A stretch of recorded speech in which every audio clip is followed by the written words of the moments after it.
During the establishment of a resources project, whether it's large or small, we tend to wear many hats in the process, particularly in the approvals.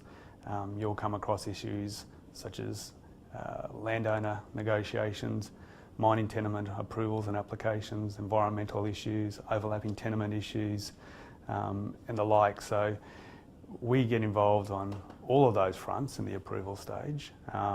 And what we also recommend to anybody, again, large or small, is that you really need to, at the outset of your project approval process, sit down, identify the approvals you require, identify the steps you need to go through to get those approvals, and then see how they interrelate, because they all do, and you need to work out what the critical path items are, what the risks are to your project timetable with each of those approvals you'll need to obtain.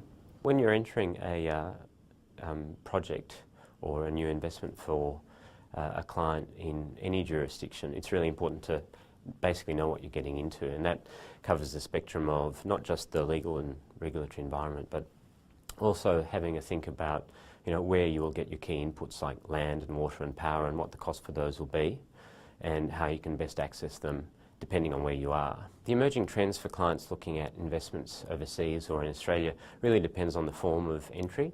So one form of entry into a new project is taking a small exposure through a farm-in or a small shareholding. And clients tend to be looking at that as a sort of better way of doing things because it gives them an easier way out, because the recent past has shown that the market's demanding discipline of people and how they go into projects, that they aren't cost overblown or not as prospective as they might have been thought to be. So people are looking at small ways to get into a project with ready exits. At the establishment phase, structure is key, so we'll assist people in establishing the right structure to enter into the project, whether that's cross-border or a domestic mining player, and whether that's a large mining player or a small mining player. That's structure, which occurs at the outset. The other thing that's occurring at the outset phase is the exploration issue, which is a huge area of focus for the ATO. And so we're finding that the ATO's got a very sharp focus on whether exploration claims are legitimate, and we're getting involved in defending those claims. That can come up in the exercise of exploration or in entities which are buying into existing operations and are paying for the exploration permits.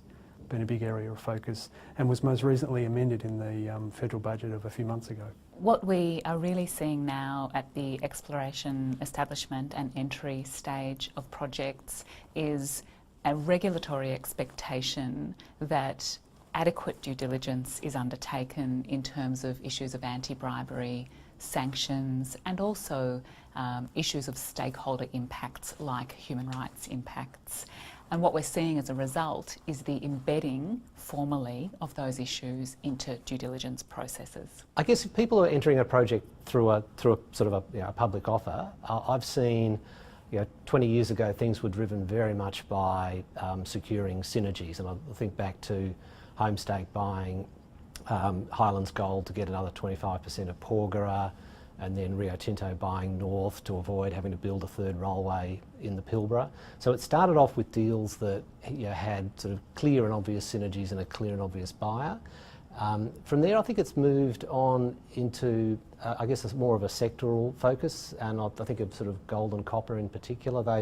There's a lot of activity in that area. I think the trend we're seeing at the moment is the majors sort of tending to sort of exit projects which are sound in themselves but kind of don't quite meet the scale requirements, and to my mind that's sort of providing, I guess, the feedstock for the next generation of companies to emerge. So that's how I see it. Competition law in the resources sector used to be quite a sleepy old kind of practice area. That changed with the boom with the BHP bid for Rio Tinto and the BHP Rio Tinto iron ore joint venture, where competition law suddenly became the central focus for major transactions in the resources sector. And it was interesting because it wasn't just or even mainly Australian competition law regulators, it was competition law regulators globally that were looking at those sorts of transactions. So Europe, Japan, Korea and particularly China.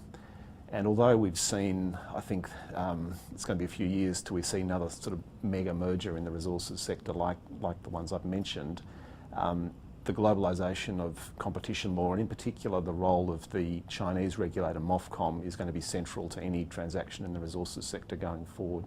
An issue which a client needs to consider at the mine planning stage is access to supply chain infrastructure, say port and rail access, exit points for its product to the market. In Australia, that may mean assessing whether there is sufficient available capacity in existing infrastructure systems.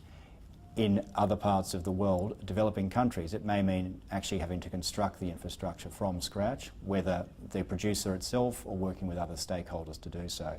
And that in turn raises a range of issues, including potential expectations of access from other stakeholders, the public, the government, whoever that may be. It's a complex area.